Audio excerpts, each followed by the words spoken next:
Il s'agit pour le moment d'une tempête tropicale. Mais le NHC a relevé le cyclone en catégorie ouragan pour le moment où il abordera les Bahamas, peu avant la côte de Floride. L'œil de Nicole est prévu pour atterrir au nord de West Palm Beach en fin de journée de mercredi et dans les premières heures de jeudi. L'aire urbaine de Miami, la plus grande de Floride, est donc concernée. Nicole sera ensuite probablement rétrogradée en tempête tropicale pour traverser la Floride vers le nord-ouest puis obliquer vers le nord-est pour longer les autres États, à commencer par la Géorgie. Le NHC prévient que les tempêtes vont avoir lieu au-delà du cône de prévision qu'on voit sur les cartes et que c'est toute la Floride qui est concernée par la tempête. À 10h mardi matin, la Floride est entrée officiellement alerte ouragan pour la côte est entre, grosso modo, Fort Lauderdale et Daytona. Le reste de la côte atlantique étant vigilance ouragan, Miami et Jacksonville. La côte ouest est aussi passée en vigilance ouragan, car Nicole va traverser la Floride.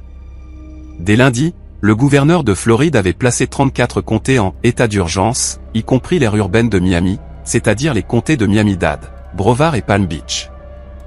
Les vents pourraient atteindre plus de 120 km/h, ce qui en fait un ouragan, donc dangereux, mais un ouragan des moins puissants, en bas de l'échelle 1, sur une échelle de 1 à 5. Pour info, une tempête tropicale n'est classée ouragan qu'à partir de 118 km/h.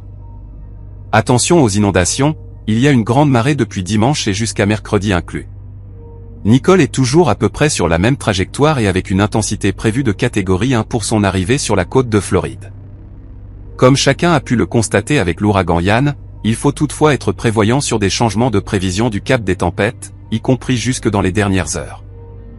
Même si, Ian, avait été un phénomène dont la trajectoire avait été particulièrement difficile à prévoir pour les services météo qui sont généralement plus précis. Mais les analyses erronées de son cap avaient certainement induit en erreur des personnes restées sur les îles près de Fort Myers Beach, où il y a eu plus de 100 morts. A priori, si, ouragan Nicole, il y a. Alors il ne devrait pas être aussi violent que Ian, mais il convient d'être vigilant. Au point de 10h du NHC mercredi matin. Des conditions d'ouragan et une onde de tempête dangereuse sont attendues dans les parties du nord-ouest des Bahamas aujourd'hui, où un avertissement d'ouragan est en vigueur.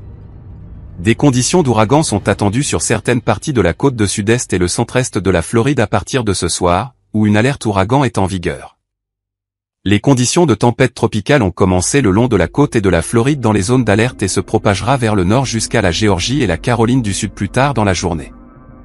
Les conditions de tempête tropicale devraient commencer le long de la côte ouest de Floride, dans la zone d'alerte, ce soir ou cette nuit. Une onde de tempête dangereuse est attendue sur une grande partie de la côte et de la Floride. Des parties de la côte de la Géorgie et du Florida Big Bend, nord-ouest, le long de la côte du Golfe. L'onde de tempête s'accompagnera d'importantes et destructrices vagues le long de la côte atlantique. Les résidents dans la zone d'alerte doivent écouter les conseils donnés par les autorités locales. Ne vous concentrez pas sur la tracée exacte de Nicole car il s'agit d'une grande tempête avec des dangers s'étendant bien au nord du centre, à l'extérieur du cône de prévision. Ces dangers affecteront une grande partie de la péninsule de Floride et des parties du sud-est des États-Unis. Nicole produira de fortes pluies aujourd'hui jusqu'à jeudi à travers la péninsule de Floride. Des inondations soudaines et urbaines seront possibles à travers des parties de la péninsule de Floride ainsi que des montées du niveau sur le fleuve St. Johns River. Des crues éclairs isolées, urbaines et de petits cours d'eau vont également être possibles le vendredi dans le sud-est. À travers le sud et le centre des Appalaches, y compris les Blue Ridge Mountains, et s'étendant vers le nord à travers le centre-ouest de la Pennsylvanie jusqu'à l'ouest de New York d'ici vendredi soir.